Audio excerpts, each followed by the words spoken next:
Paulvu, Hello. thank you so much for helping with my project. Could you say a couple of words about yourself? Uh, I'm a student at a high school, somewhere around like 15 minutes away from where this is being videoed. Okay. Uh, And what are you studying in high school? I mean, it's not a lot. I'm actually most passionate about music.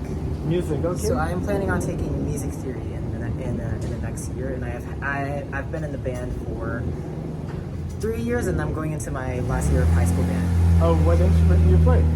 Euphonium. Euphonium, okay. I play trombone, so kind of like the same... Same family. Same family of You know, master class guy, low brass master class guy. He also plays trombone. He actually plays in the Houston Brass Band and the Woodlands Concert Band. Okay. So That's really cool. What got you playing the euphonium? Did you consider other instruments as well?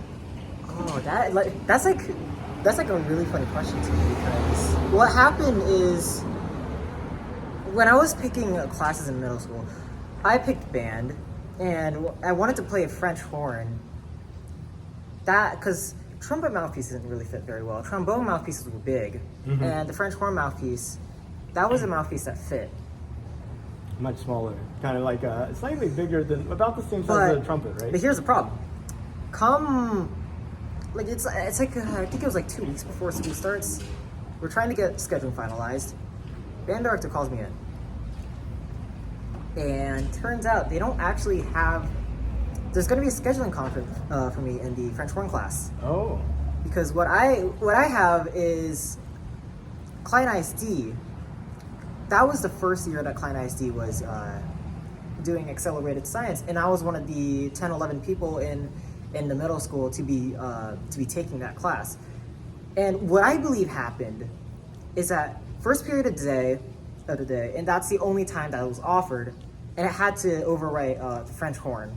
So that's when they switched me to euphonium. For me, the sixth grade band director said we just need like trombone players, and that was that. So, no. I wanted to ask you about going to the moon. Did you know that NASA is planning to send astronauts back to the moon? I mean, I think I've known about that for a few months. Okay. What do you think about it? Scientific advancement, I think that's generally a great thing. Especially when it's related to space. Like we refer to that as the final frontier a lot. And I still think that's something that we should be pursuing. When you think about where humanity might end up in, say, not 100 years, but 200 years, do you see us having like high schools on the moon and Mars and people playing euphonium there and things like that? Or do you think we're only doing that sort of things on the Earth? I mean, if we want to make if we want to make functional societies in extraterrestrial places like the moon or Mars, we have to have that kind of mundane stuff. We have to have, and it might not be high schools at that point. We might develop past, like, we might find a better concept than high schools.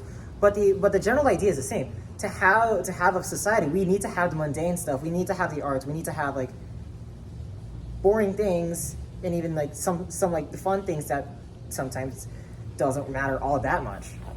Yeah, I mean, that's the interesting thing about alternative paths. You might have a lot more apprenticeships and people like early on become like helpers and that type of thing instead of going to classrooms, because you just need so many people so early. But if you could, would you take a trip to space?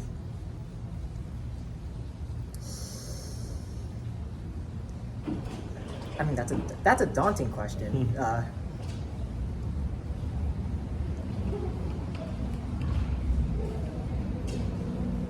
I think I would. Do you think you'll get a chance in your lifetime?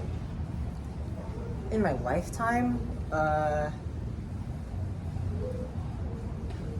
if it ends up developing enough to be viably commercialized, then I might be able to sink some money into that.